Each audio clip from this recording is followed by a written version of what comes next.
Primeira Epístola de Pedro, capítulo 2, versículo 18 até o versículo 25, fechando esse capítulo.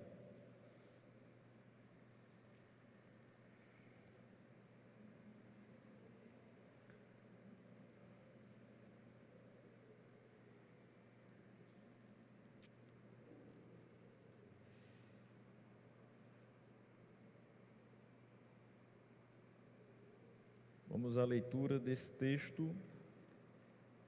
Escravos, sujeitem-se a seus senhores com todo o respeito, não apenas aos bons e amáveis, mas também aos maus. Porque é louvável que, por motivo de sua consciência para com Deus, alguém suporte aflições sofrendo injustamente. Pois que vantagem há em suportar açoites recebidos por terem cometido o mal? Mas se vocês suportam o sofrimento por terem feito o bem, isso é louvável diante de Deus. Para isso vocês foram chamados, pois também Cristo sofreu no lugar de vocês, deixando-lhes exemplo para que sigam os seus passos. Ele não cometeu pecado algum e nenhum engano foi encontrado em sua boca. Quando insultado, não revidava.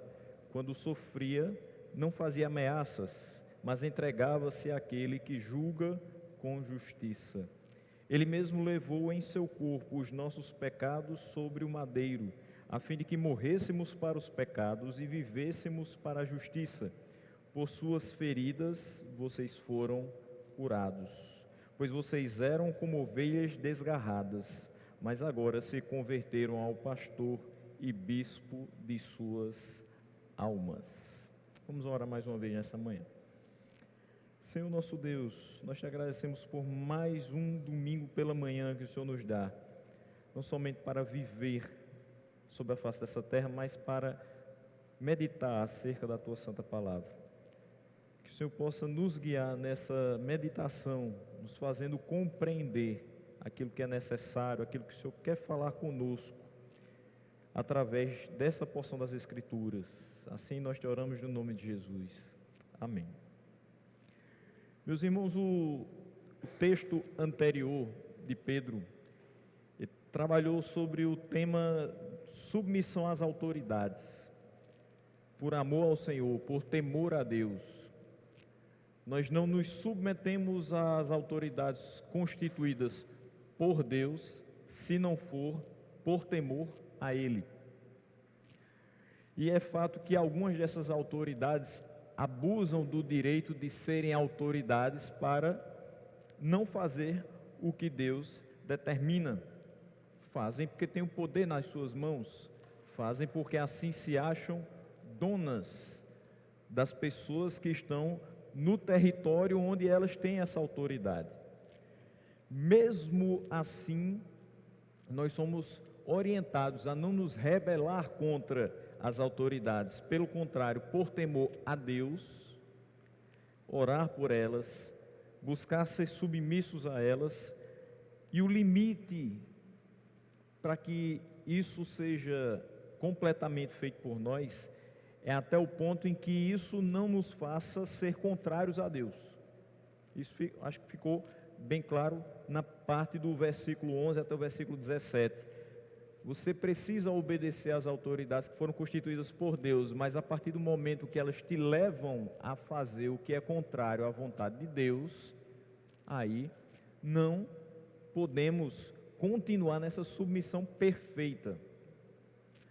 Afinal de contas, um governo que é estabelecido por Deus não deve se voltar contra ele, fazendo leis que nos obriguem a, nessa obediência, ser contrários àquilo que ele diz. Tirando isso, nós devemos continuar sendo obedientes, porque é assim que ele nos orienta. Nessa segunda parte dos deveres sociais dos cristãos, do versículo 18 até o versículo 25, ele fala da submissão no trabalho. E é interessante que ele começa utilizando a palavra escravos. E muita gente, quando tenta nos expor a dificuldade em compreender ou aceitar a palavra de Deus, usa um texto como esse. e diz: a palavra de Deus tem alguma forma de aquiescência sobre a escravidão? Ela concorda com a escravidão? Ela estimula o trabalho escravo? Não é bem assim. Se você tem um pouquinho de tempo de convivência com a palavra, você sabe que nessa época era comum haver escravos. Quando eu expus aqui Colossenses, eu falei de Onésimo, cujo senhor era Filemon, e Paulo escreve uma carta a Filemon porque Onésimo foge. E ele diz: agora você vai levar essa carta e vai prestar contas a seu senhor, ajustar contas com ele, e ele vai lhe receber, e eu vou pedir para que ele tenha misericórdia de você, e tudo possa ser resolvido. Mas em momento algum a palavra de Deus diz: é bom que você tenha escravos. Em momento algum ela diz: você que é escravo, permaneça escravo de toda maneira. O que Paulo diz, por exemplo, em Colossenses é: se você é escravo e tem alguma forma de você ser liberto, busque-a. Agora, não espere isso, não espere receber uma alforria, uma carta de alforria, para que você comece a servir a Deus. O que ele diz é que enquanto escravo você pode servir a Deus. Isso não é problema algum. A sua posição dentro da sociedade, dentro daquela pirâmide social, pouco importa. O que importa é que o seu coração esteja devotado a Deus. Você não é menos servo de Deus do que o seu Senhor, que está com autoridade sobre você. Agora, de fato, quando você olha para a palavra de Deus e você começa a ver que há uma possibilidade de ser realmente livre de todas as coisas que são ruins na nossa vida, para poder servir a Deus, e a escravidão é uma delas, então você deve buscar, não se rebelando, não fazendo um motim contra o Senhor da terra que você trabalha, trazendo para a realidade de hoje, não fazendo simplesmente uma greve, quebrando tudo, para que o seu patrão ou a instituição que você trabalha pública possa resolver as suas querelas, as suas demandas, por assim dizer, mas entrando em combinação a partir de uma palavra que é a palavra de Deus. Ela é que vai trazer tanto a iluminação para o que é servo, quanto para o que é senhor. Isso a gente vai ver muito bem no texto aos Efésios, quando Paulo vai tratar a lei de pais, de filhos, de servos e senhores, o tempo todo. E é impressionante, todas as vezes que eu estou meditando no texto de Pedro, eu volto muito para Paulo. Eles são muito correlatos naquilo que escrevem e no pensamento que eles têm a respeito, por exemplo, dos deveres sociais dos cristãos.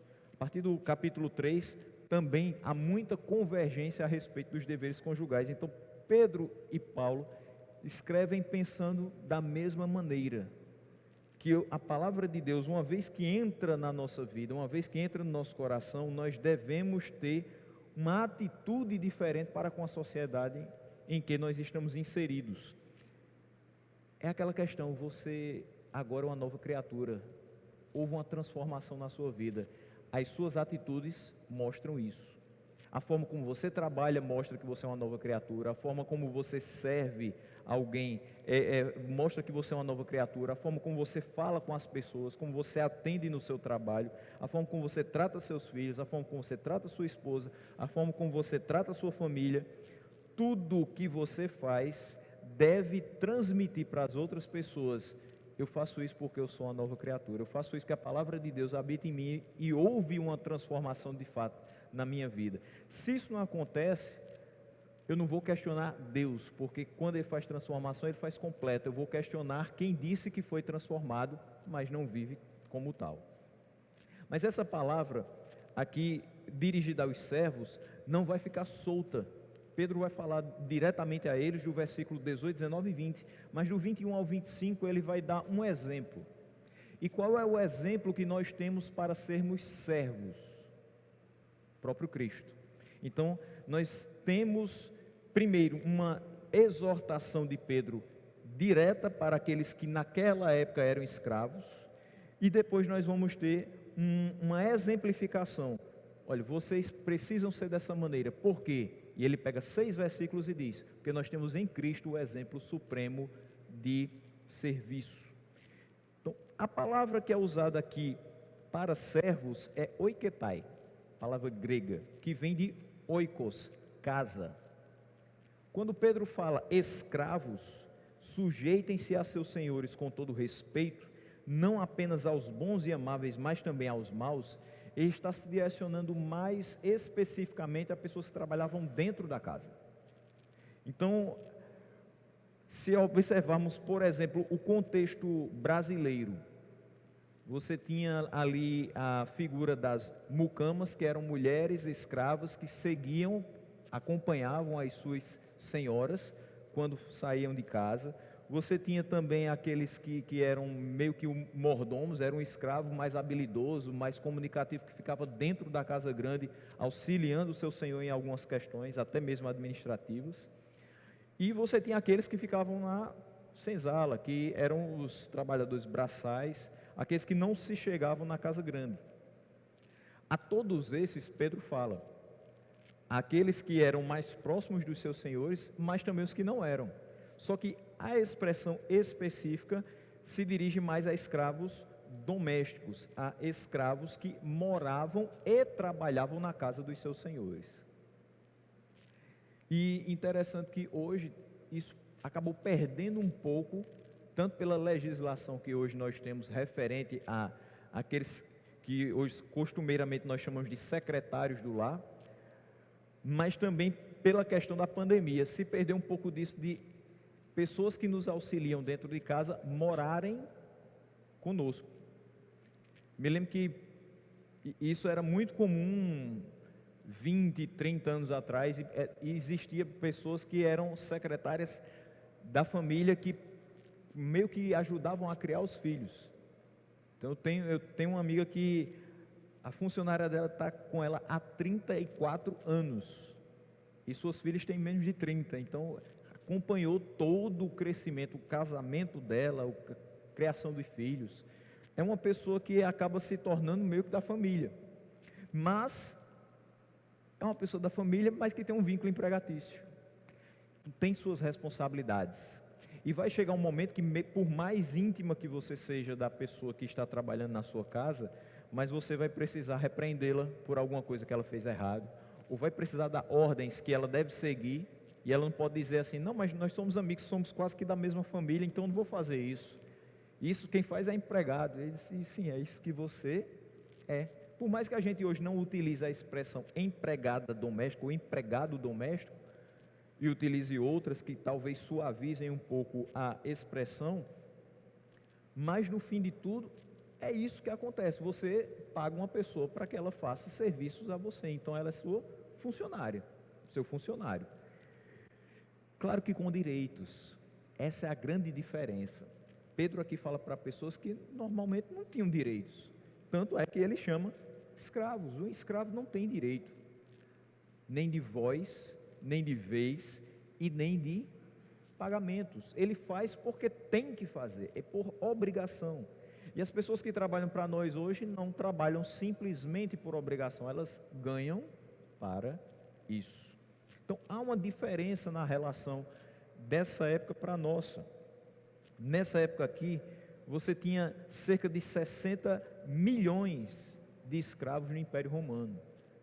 E a maioria deles estava na igreja primitiva. É um número muito alto. Se a gente observar, eu me lembro muito quando fala assim em estatísticas, 1970, 52 anos atrás, o Brasil cantava uma música 90 milhões em ação. Então a população brasileira naquela época, da Copa do Mundo de 70, era 90 milhões. O que me faz compreender que na época da escravidão o Brasil não tinha nem metade disso, 1888 para trás.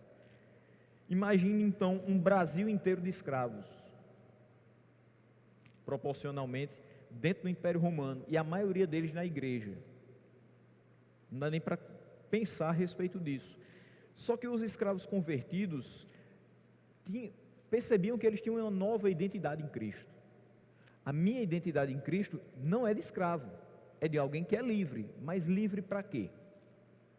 Quando eu escuto alguém ler João 8,32, que diz: conhecereis a verdade e a verdade vos libertará, aquilo para mim, se eu sou um escravo daquela época, é o mesmo que alguém colocasse a mão dentro do meu coração e as amarras não estavam nas minhas mãos, estavam aqui dentro, e ela faz isso, pum, quebra com os grilhões que existiam dentro de mim. Eu digo: peraí, eu tenho perspectiva de vida, eu sou livre, eu conheci a verdade vai me libertar. Eu posso hoje estar nessa situação, dentro da casa do meu Senhor, trabalhando forçadamente, mas eu sei que em Cristo eu tenho outra vida, e eu preciso viver essa outra vida, seja fora dessa casa, seja nos locais onde eu passar, seja dentro dessa casa, porque eu agora sei que eu tenho uma vida eterna. Isso aqui não resume a minha vida. Hoje eu sou um escravo, eu sou alguém que faz obrigatoriamente o que alguém me manda, mas eu entendo pela palavra de Deus que eu fui liberto para fazer espontaneamente o que o meu Senhor celestial me ordenou a fazer. Então esse escravo convertido, por causa dessa nova identidade em Cristo, podia se revoltar contra os seus patrões. Por que o Deus da minha salvação, o Senhor da minha vida, não me obriga a determinadas coisas, e você, que é meu Senhor terreno, vai me obrigar? Poderia acontecer isso dentro da cabeça daquelas pessoas, mas Pedro vai recomendar que eles fossem submissos aos senhores, independente de eles serem bons ou ruins. É muito difícil você ser submisso a alguém que é ruim para você. É muito difícil você obedecer um patrão que pede que você faça coisas ilícitas. É muito difícil você ser submisso a alguém que lhe trata mal. Mas qual seria a grande vantagem em apenas obedecermos àqueles que nos tratam bem? Qual seria a grande vantagem em apenas sermos submissos àqueles que concordamos com as suas diretrizes? É muito fácil fazer o que você concorda, mas o grande ponto de Pedro aqui, sejam eles bons ou ruins, continuem submissos, vai ter momento que você não vai concordar, você não vai gostar, você vai ficar louco da vida, porque você vai ter que fazer aquilo. Mas sabe por que você faz? Por amor ao Senhor que lhe libertou. Espontaneamente eu obedeço ao Senhor, só que essa obediência ao Senhor vai também implicar em eu obedecer a um Senhor que não é exatamente o que eu esperava que Ele fosse, porque Ele não necessariamente Ele tem o temor ao Senhor que eu tenho. Nós temos patrões que não compreendem a palavra de Deus, nós temos pessoas que são nossos superiores dentro de uma hierarquia organizacional da empresa, e que acham que são superiores enquanto seres humanos, que olham para nós como se fosse uma segunda categoria, e quando às vezes sabem que nós somos crentes, isso se agrava um pouco mais. Mesmo assim, por amor ao Senhor, lembrem-se sempre disso, é por amor ao Senhor, por temor ao Senhor, nós nos submetemos a eles. Antes de tudo, Ele quer que os servos se sujeitem com todo temor. Aqui na minha versão ele diz com todo o respeito. Algumas coisas que têm acontecido nos últimos anos estão contribuindo para que essa palavrinha respeito perca um pouco o seu significado real. Há pessoas que dizem assim: olha, com todo respeito eu vou falar diretamente na sua cara. Você já perdeu o respeito. O empregado que chega para o seu patrão e diz assim: olha, comigo é o seguinte, eu falo direto na cara, porque depois não tem duas conversas. Ele já começou muito mal a conversa com o seu patrão. Não é que você vá baixar as suas orelhinhas, chegar lá bem, quase que se humilhando para poder falar com ele, mas há necessidade de você ter respeito. Ter respeito com qualquer pessoa, e se ela ocupa uma posição acima de você naquela organização, é necessário que você observe todas as questões de respeito que são necessárias. Não gosto daquela pessoa, não quero nem dar bom dia a ela. Não é isso que um servo de Deus deve fazer. Não é isso que uma pessoa deve fazer, seja servo de Deus ou não. Determinadas coisas só vão contribuir para que a gente não venha a cumprir com o que Deus quer de nós. Ele põe esse temor em oposição à dissimulação por uma sujeição forçada. O que ele está querendo dizer com isso? Olha, você precisa, por temor ao Senhor, ser submisso. E isso é o total oposto de fazer alguma coisa só porque a pessoa está olhando. Trabalhar à vista de alguém, na opinião de Paulo, é pecado. É o oposto desse temor. Se o meu patrão chega, eu minimizo a tela que estava jogando paciência e começo a trabalhar e digitar o relatório que ele me pediu há 2, 3 dias. Se o meu patrão chega, eu saio do local onde eu estava ali lanchando com meus colegas, que não era o horário, saio correndo para o meu setor para pegar os papéis e sair andando com o papel na mão para ele ver que eu estou trabalhando. Eu que não gosto de jeito nenhum de servir, quando meu patrão chega, eu vou lá no cafezinho, pego, boto na bandeja e vou servir a ele, porque ele está presente. Quando ele sai, diz: esse indivíduo aí, meu Deus do céu, não sei nem por que ele está aqui. Eu estou tendo que servir a um incompetente desse. E aí fala todo tipo de coisa que vem no seu coração a respeito daquela pessoa. Não existe respeito, não existe temor em relação nem a ela nem a Deus. Colossenses 3:22 diz o seguinte: escravos, obedeçam em tudo a seus senhores terrenos, não somente para agradá-los quando eles estão observando, mas com sinceridade do coração, pelo fato de vocês temerem o Senhor. Quando você faz só quando seu patrão está olhando, você não está fazendo em temor ao Senhor. Você não está respeitando o Senhor que te deu aquela posição. Então, em suma, o temor provém de um conhecimento justo do dever. Eu preciso fazer isso. Essa é a minha função. Independente dele ser bom ou ruim, eu fui contratado para isso. E eu vou fazer da melhor forma possível, e não é para agradar ele, é para agradar o Deus que me deu essa oportunidade. E vale lembrar, mais uma vez, essa submissão, uma vez que é por temor a Deus, ela tem como seu limite o que estabelece a palavra de Deus. Uma aplicação para nós é que até o ponto em que isso não nos prejudique no serviço a Deus e na nossa relação com Ele, nós devemos ser submissos aos nossos empregadores, aos nossos patrões. E vem o versículo 19, versículo 20, que diz: porque é louvável que por motivo de sua consciência para com Deus, alguém suporte aflições sofrendo injustamente, pois que vantagem há de suportar açoites recebidos por terem cometido o mal? Mas se vocês suportam o sofrimento por terem feito o bem, isso é louvável diante de Deus. A sua intenção é que nenhuma graça ou louvor nós acharíamos diante de Deus se suportássemos o castigo que nós temos diante de nós por nossas faltas merecidas.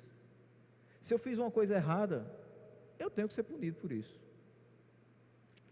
E é interessante aqui, abrindo um pequeno parêntese, tem muito crente que vem pedir oração, às vezes para o pastor, dizendo assim: pastor, ore por mim, eu estou sendo perseguido no meu trabalho.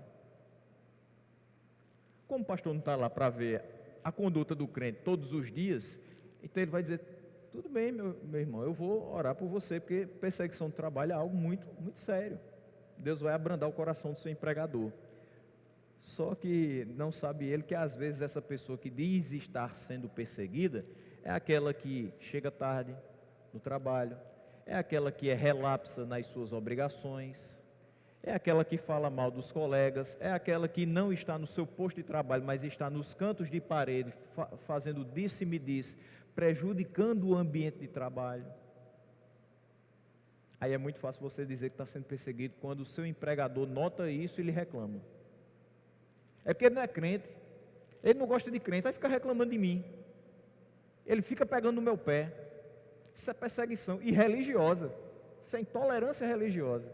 Tem muita gente falando isso, né? Faça primeiro o seu dever, se certifique de que você está agradando ao Senhor, e aí sim, se esse patrão é injusto, continue sofrendo essa injustiça, porque o Senhor é que vai dar a paga a esse injusto empregador e não você. Não tenha dentro de si um sentimento de vingança. Um dia eu vou estar na posição dele e ele vai estar na minha. Sabe o que é que eu vou fazer? A primeira pessoa que vai sair é ele. Isso acontece muito. Na minha realidade acontece demais. Basta um diretor de escola ser exonerado e voltar para a sala de aula. Aquele professor que acha que estava sendo injustiçado vai para uma direção e diz: pronto, esse aqui é o primeiro que eu vou deixar sem aula. Ele está ganhando o que com isso? Se vingando da pessoa que ele achava que estava perseguindo.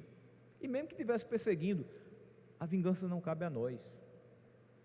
A gente precisa lembrar disso.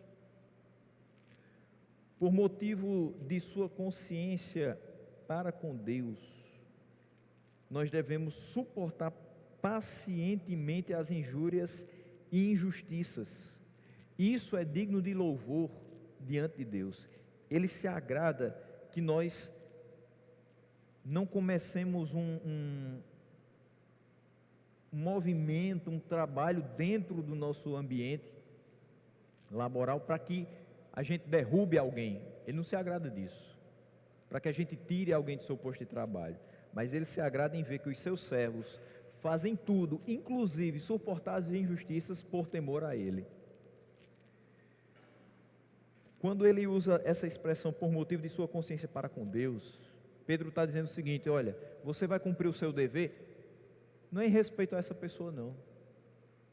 Em primeiro lugar você está respeitando a Deus. Agora por tabela você acaba respeitando aquela pessoa, mas é a Deus. Esse princípio é exposto em Colossenses 3:23, quando Paulo diz que nós devemos fazer o nosso trabalho como para o Senhor.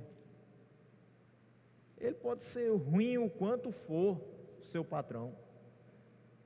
Você pode ter problemas terríveis de injustiça por conta da administração dele, por conta da forma como ele lida com a situação dentro da sua empresa. Faça tudo como para o Senhor. Não olhe para ele não, esqueça ele. Ele vai lhe dar uma ordem. Deus lhe deu a vida, então é muito melhor você servir, honrar, obedecer quem lhe deu a vida. O trabalho um dia acaba, um dia você se aposenta e você vai, aqui vai ficar só uma lembrança. Você pode até comentar: nossa, como eu sofri naquele trabalho. É só uma lembrança. A realidade é que todos os dias Deus lhe sustentou para que você suportasse aquela aflição, e você chegou ao final de todas as coisas. Quando nós fazemos o nosso trabalho como para o Senhor, é aí que o trabalho se torna produtivo. É aí que esse trabalho se torna rentável. E com isso eu não estou querendo dizer que você vai ficar rico porque você trabalha como para o Senhor. Rentável é no sentido de que você tem o produto daquele trabalho visível. Você sabe que ele está. Se o trabalho é produtivo, então você tem alguma coisa para dizer: isso aqui fui eu que fiz. Isso é rentabilidade. Esse trabalho se torna importante. Tem muito empregador que não vê a importância que você tem. Às vezes ele só dá importância para aquele que é o gerente, ele só dá importância para aquele que é o representante, ele não dá importância para aquele que é um auxiliar de serviços gerais. Mas você fazendo o seu trabalho como para o Senhor, você vai saber que é importante, porque foi o Senhor que lhe deu aquele trabalho. Organizar uma sala, limpar um banheiro, retirar o lixo que foi produzido pelos demais colaboradores, tudo isso tem uma fundamental importância para que tudo esteja organizado do jeito que Deus requer. Quando é feito para a glória de Deus, tudo funciona, e funciona perfeitamente. Nós sabemos que o contexto aqui era relativo aos escravos, mas transportando os mesmos princípios para a nossa realidade, nós aplicamos da seguinte maneira: no aspecto profissional, nós devemos ser submissos aos nossos patrões, por temor ao Senhor, a despeito da perversidade deles, a despeito da sua injustiça ou da aflição que resulte disso. Eu sei que em determinados momentos a gente fica muito aflito com alguns patrões que nós temos. Particularmente eu já fiz o possível para sair de um determinado lugar, porque não suportava mais meu chefe imediato. E nenhuma porta se abria, eu não saía para local algum, até o momento que eu consegui ir para outra empresa, que não mais aquela, e aí foi a única forma de não mais me relacionar com aquela pessoa. Mas é difícil, claro que é difícil. Não vou dizer que em algum momento eu tenha sido esse escravo que com todo respeito tratou aquela pessoa. Talvez em determinados momentos eu tenha pensado muito mal acerca daquilo que ela fazia, não só comigo, mas com os outros colaboradores. Mas entendo que suportar durante um certo tempo foi melhor para que Deus pudesse abrir um local fora dali. Ele me mostrou que aqui é isso que tem para você.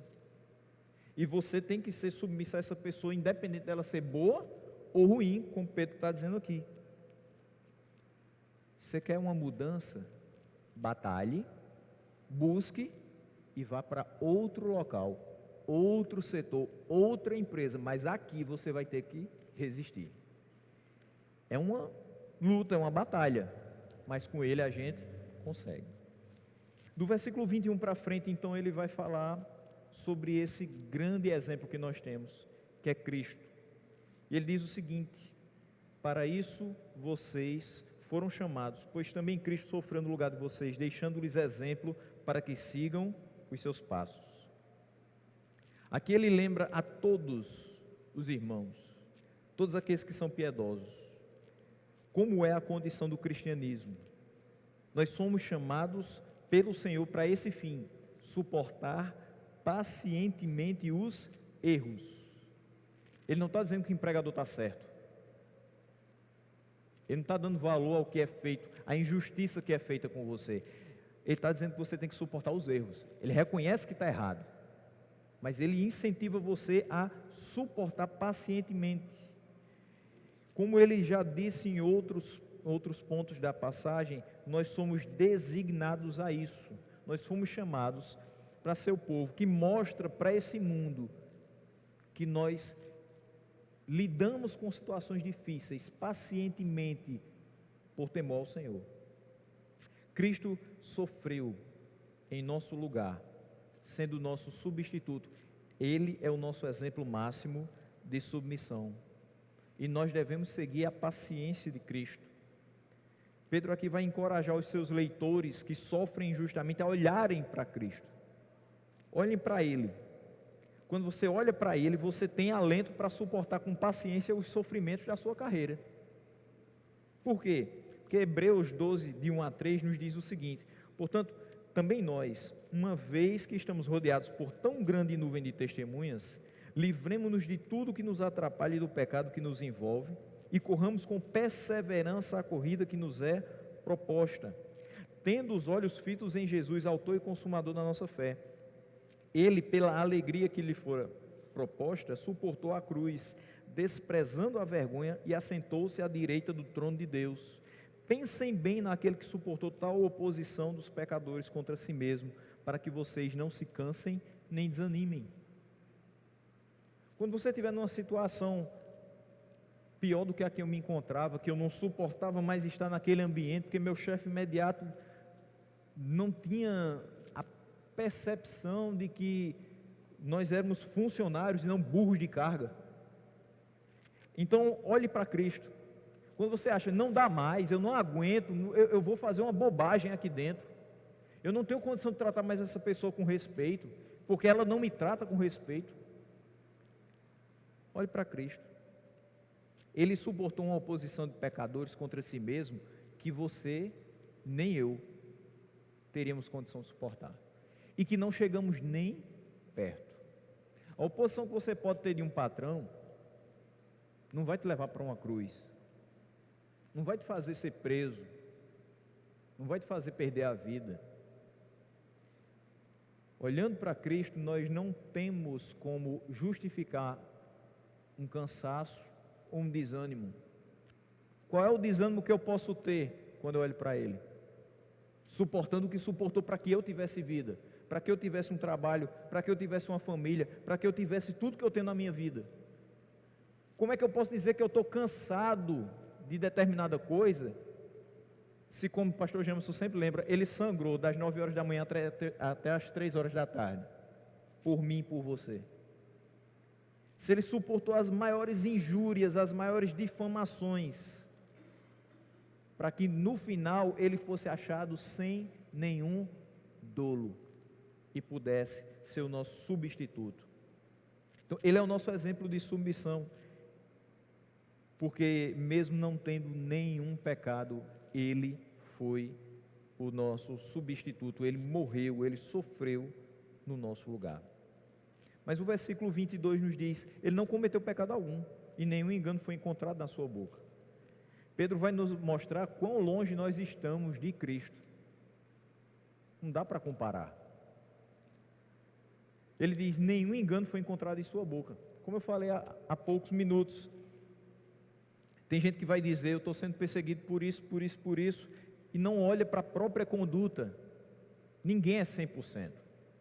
Você vai falhar, eu vou falhar, e eu sou passivo de reclamações, de repreensões, de consertos, e é necessário que isso aconteça para que eu saiba onde eu estou errando e me corrija, sabendo que lá na frente eu ainda posso errar até na mesma coisa. Por quê? Porque eu sou limitado, porque eu sou falho, e porque o ser humano adora fazer o que não deve. Da criança ao mais idoso. Diga para a criança: não toque ali na tomada. Ela não vai tocar. Daqui a 2 minutos o dedo dela está onde? Na tomada. Por quê? Porque ela é ruim? Em certo sentido é. Porque o pecado está dentro dela. Não só da criança, do ser humano. A palavra diz: vá e não peques mais. Você acha que aquele personagem que escutou isso nunca mais pecou? Enquanto a gente estiver nisso aqui, infelizmente a gente peca. Só que tem uma grande diferença. A gente não peca porque gosta de pecar. A gente não peca porque isso preenche a nossa vida. A gente peca porque a natureza pecaminosa ainda está em nós. A gente peca porque é falho, porque recebeu, infelizmente, uma herança de Adão, e é culpado e corrupto nele. Mas não é isso mais que enche o nosso coração. Diferente de nós que erramos, que muitas vezes na nossa boca é encontrado o engano, o dolo, a maldade, em Cristo isso não foi encontrado. Ele declara que havia em Cristo a mais elevada perfeição de inocência. De vez em quando você vai olhar nos noticiários o relato de alguém que depois de tantos e tantos anos foi descoberto que era inocente, ficou preso injustamente. Isso acontece com uma certa frequência. A última vez que eu lia acerca de um caso como esse, era um senhor nos Estados Unidos que passou 27 anos. 27 anos preso. Quando ele foi preso, a filha mais nova tinha 7 anos. Ele não sabia se tinha netos, se as filhas tinham casado, ele não sabia de nada. Estava lá 27 anos. Perdeu mais da metade da vida até aquele momento. E alguém disse: não foi ele que fez isso, ele é inocente. Mas ele é inocente daquele delito. De todos os outros, ele é culpado. Nós podemos ser inocentes de alguns tipos de delito, mas de todos os outros, nós somos culpados. Alguém pode dizer: eu sou um crente perfeito, eu nunca roubei, eu nunca matei, eu nunca fiz nada que prejudicasse qualquer pessoa. Mas não é só isso que é pecado. Pensar mal a respeito de um irmão é pecado. Faltar com a verdade no seu ambiente de trabalho é pecado. Forjar um atestado para passar 2 dias sem trabalhar é pecado. Furar a fila do supermercado é pecado. Tirar a xerox do cartão de vacinação de outra pessoa, porque na traseira não tem o nome, para poder entrar nos locais, também é pecado, viu? Burlar as leis, driblar, admitir dentro da sua vida um jeitinho, brasileiro ou não, é pecado. E disso nós somos culpados. Mas mesmo tão limitados para imitar Cristo, no exemplo que Ele nos deixou de submissão perfeita, por sermos pecadores, isso não nos isenta de deixar de seguir as suas pegadas. Eu não estou aqui exaltando só o caráter pecaminoso que nós temos e dizendo assim, ó, tá vendo? Não tem jeito para nós. Nós somos tão pecadores que não dá para imitar Cristo. Não. O que Pedro quer dizer aqui é o seguinte, olha, nele não foi encontrado nenhum engano na sua boca. Você precisa ser assim.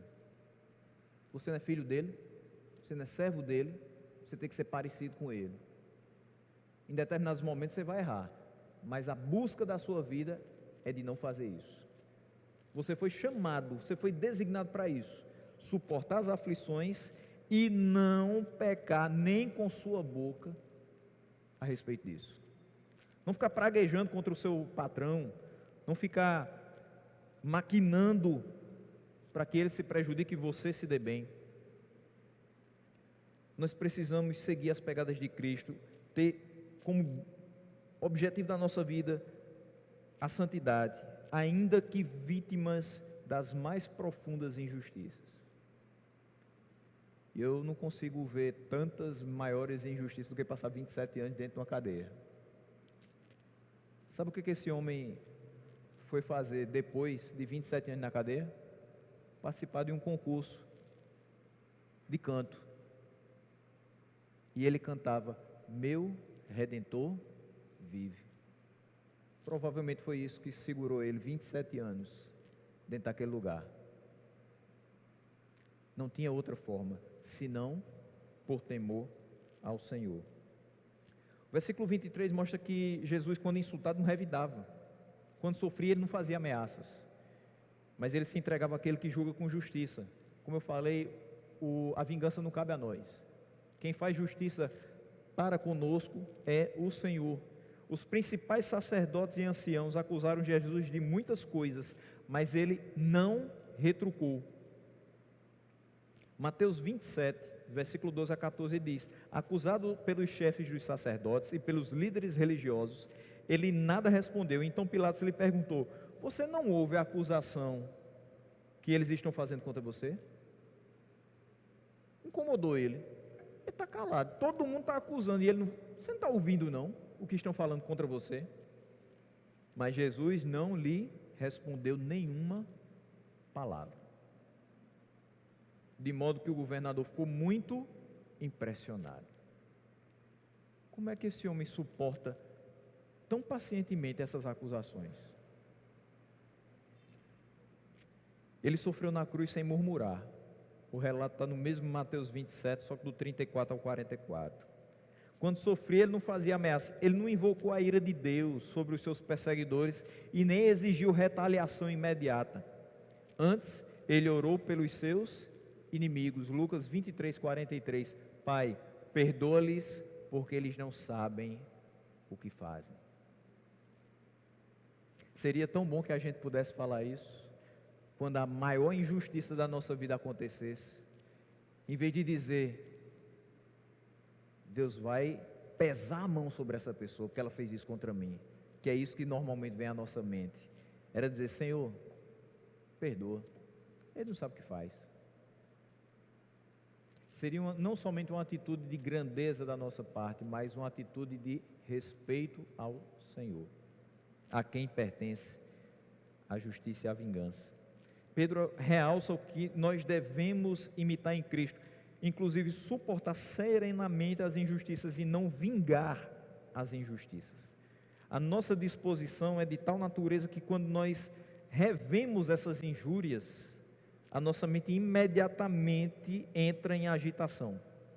Os nossos sentimentos reclamam vingança. Passa 20, 30 anos e você lembra daquele episódio. E toda vez que você lembra daquele episódio, sua cabeça dói, seu coração acelera, você começa a suar, você fica vermelho, a sua mão tende a ficar fechada e você pensa em como você gostaria de ter esganado aquela pessoa.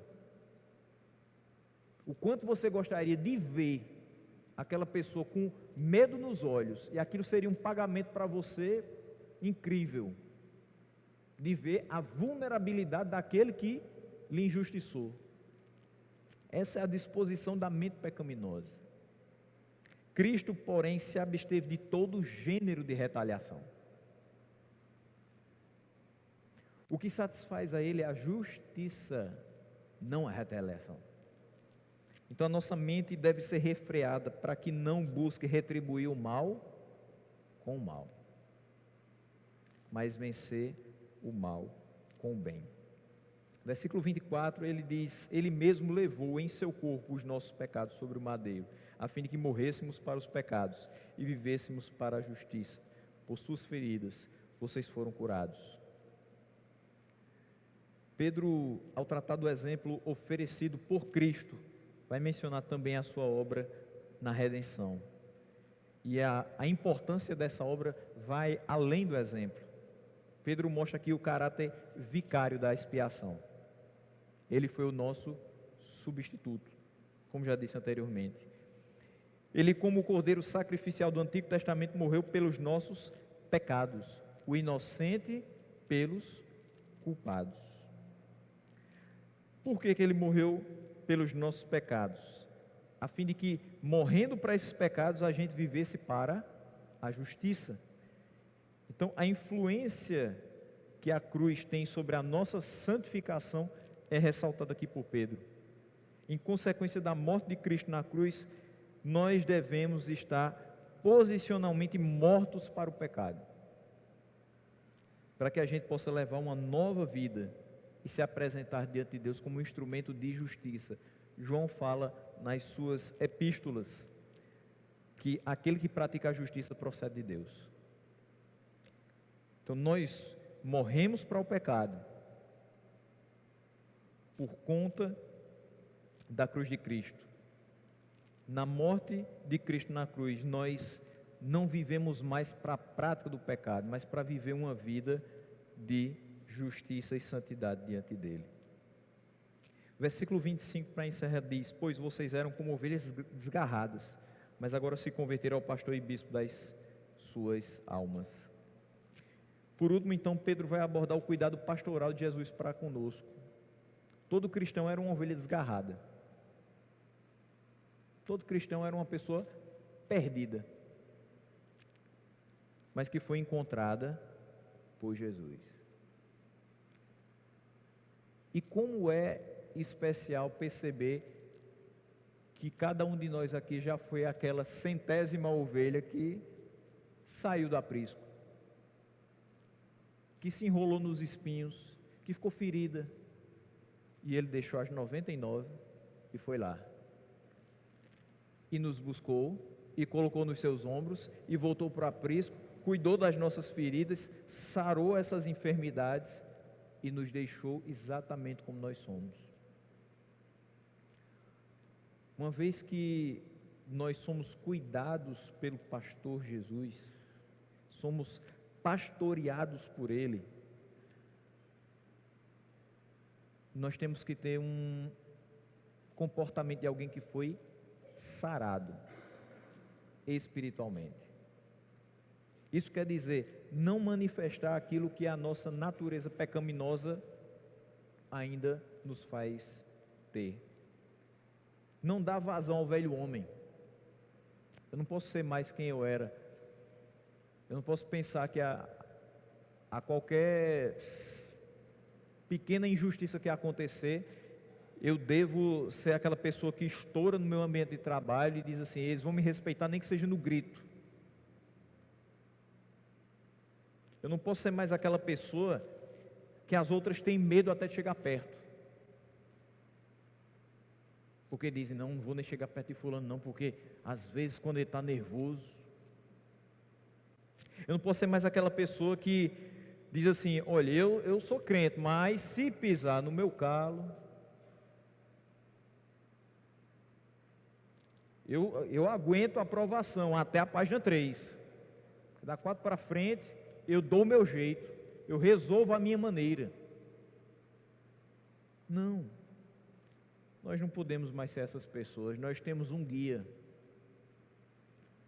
nós temos um dono, nós temos um condutor da nossa vida, alguém que morreu por nós para que nós fôssemos cuidados por Ele, para que nós fôssemos protegidos por Ele. Por isso que Pedro utiliza esses dois nomes, pastor e bispo da nossa alma. Como pastor, ele morreu para salvar as suas ovelhas e constituir o seu rebanho. E João 10, 27, 28 diz, as minhas ovelhas ouvem a minha voz. Uma pergunta só para a gente refletir, levar para casa. Eu tenho escutado a voz de Deus? Eu tenho sido essa ovelha que escuta a voz do meu pastor? Principalmente a dizer, tenha calma, não é agora. Suporte. Eu suportei muito mais. E ele diz, eu as conheço. Às vezes acontece alguma coisa dentro de casa e você diz, eu sabia que isso ia acontecer. Eu conheço você. A gente diz isso com um cônjuge que já convive há um determinado tempo. Só que eu vou muito pela expressão que meu avô usava. Ele foi casado há 49 anos, minha avó. E ele dizia, eu ainda não conheço ela. Todo dia tem uma novidade. 49 anos. Você diz que conhece, mas pode ser que alguma coisa lhe surpreenda. Nada em nós surpreende a Deus. Nada. Ele nos conhece porque Ele nos formou. Mais ainda, Ele nos salvou. Mais ainda, Ele nos sustenta. Elas me seguem. Se nós somos ovelhas dele, escutamos a voz e seguimos, porque sabemos que é o melhor caminho para nós. Eu lhes dou a vida eterna, elas jamais perecerão, ninguém as poderá arrancar da minha mão. Ele guia, ele protege, ele alimenta, ele vai atrás das ovelhas. E como bispo da nossa alma, é o que cuida e supervisiona as ovelhas. Ele está olhando tudo que a gente faz. Ele contempla todas as atitudes que nós tomamos todos os dias. Ele sabe a intenção do nosso coração. Ele sabe exatamente a reação que eu vou ter a determinadas circunstâncias. Ele sabe até onde eu suporto. E a partir de que ponto eu vou ser totalmente dependente de que Ele suporte por mim. Porque eu não consigo mais. Mas Ele me chama a resistir. Chamar Jesus de bispo significa reconhecê-lo então como protetor, supervisor, guia e diretor da nossa alma. O que Pedro, em suma, faz aqui, meus irmãos, é dizer o seguinte: não meta os pés pelas mãos, querendo resolver as injustiças da sua vida pelos seus próprios conceitos, dentro do seu próprio entendimento ou com as suas próprias forças. Ao exemplo, a semelhança de Jesus, suporte essas aflições, entregando-se àquele que julga com justiça. Nós vamos passar por aflições, injustiças e muitos problemas relativos não somente à nossa fé, relativos à nossa profissão, relativos à nossa família. A vida humana é assim. A vida do cristão não seria diferente. mas em tudo nós devemos depender de Deus. É fácil dizer, eu dependo de Deus para fazer a obra dele, porque foi Ele que me mandou ir, então eu dependo dele. Mas é difícil dizer, eu dependo totalmente dele, quando são circunstâncias terrenas que nos fazem ficar acuados, amedrontados, nos sentindo injustiçados. A gente pensa que porque as ameaças estão no mesmo plano que a gente, dá para a gente resolver.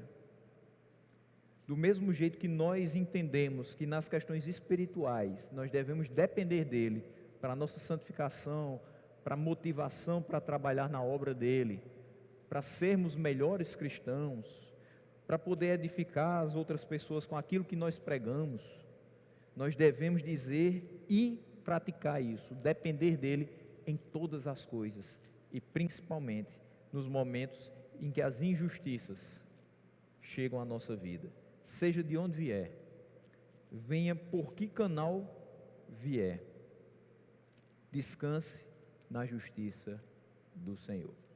Amém?